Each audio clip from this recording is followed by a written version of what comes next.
শক্তি সংরক্ষণশীলতা নীতি, এটা ক নম্বরের জন্য ইম্পর্টেন্ট এবং এইটা দিয়ে আমাদের সৃজনশীলে ঘতে খুব প্রশ্ন আসে। বলবে যে একটা বস্তু উপরে ছড়ে দেওয়া হলো, 2 সেকেন্ড পরে তার মোট শক্তি কত নির্ণয় করো, অথবা 2 সেকেন্ড পরে এবং 5 সেকেন্ড পরে শক্তির নিত্যতা যাচাই করো, এরকম। তো শক্তি সংরক্ষণশীল নীতিটা আসলে কি বলছে এটা আগে দেখি। এটা বলছে যে মহাবিশ্বের মোট শক্তি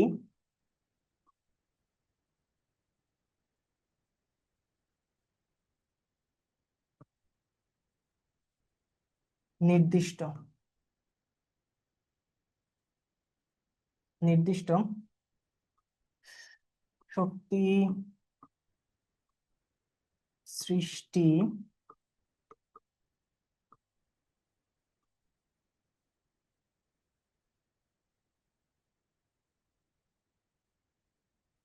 বা ধ্বংস করা যায় না, বরং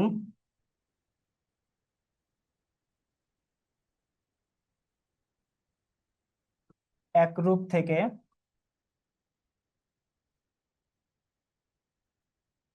অন্য রূপে রূপান্তরিত হয়।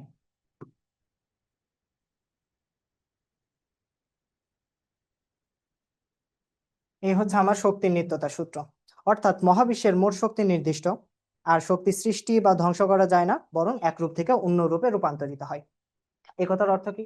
আমরা ওই যে যখন ভরবেগের নিত্যতা সূত্র ইউজ করতাম, ট্রাকের সংঘর্ষ হতো, তো সংঘর্ষের ক্ষেত্রে ম্যাক্সিমাম কেসে আমাদের দেখা যেত যে ভরবেগের নিত্যতা সূত্র মেনে চলেছে, কিন্তু আমাদের গতিশক্তির নিত্যতা মেনে চলে না। কারণ কারণ যখন ইম্প্যাক্ট হয়, দুইটা বস্তুর মধ্যে ইম্প্যাক্ট হয়, তখন সেখানে শব্দ তৈরি হয়, তাপও তৈরি হয়।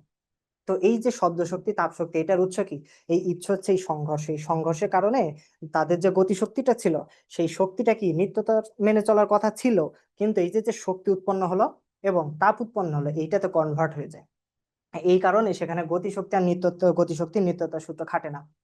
এই কারণে ম্যাক্সিমাম ম্যাক্সিমাম ক্ষেত্রে, ম্যাথমেটিক্যাল ক্ষেত্রে আমরা দেখি যে এই সংঘর্ষটা হচ্ছে অস্থিতিস্থাপক। হাতে গোনা 2-1টা সিনারিওতে স্থিতিস্থাপক হয়। এই হচ্ছে বিষয়।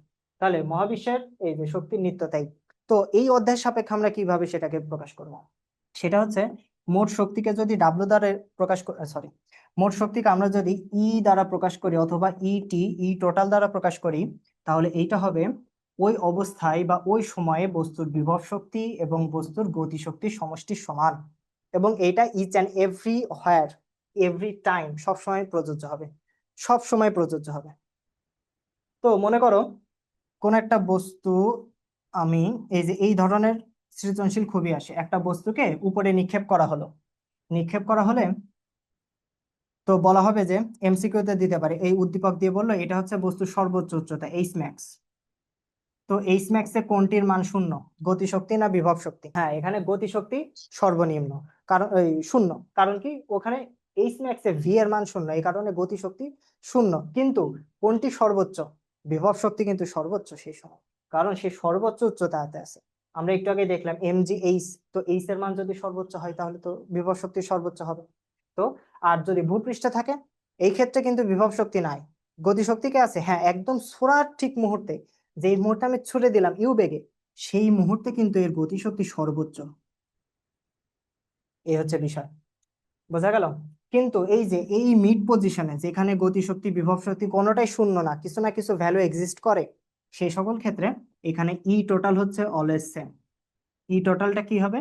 ইপি প্লাস ই কে, যেখানে কোনোটাই জিরো নয়, যেখানে কোনোটাই জিরো নয়। কিন্তু এই সর্বোচ্চ উচ্চতায় ই টোটালটা হবে ই পি এর সমান, কারণ সেখানে ই কে এর মান হচ্ছে জিরো, জিরো।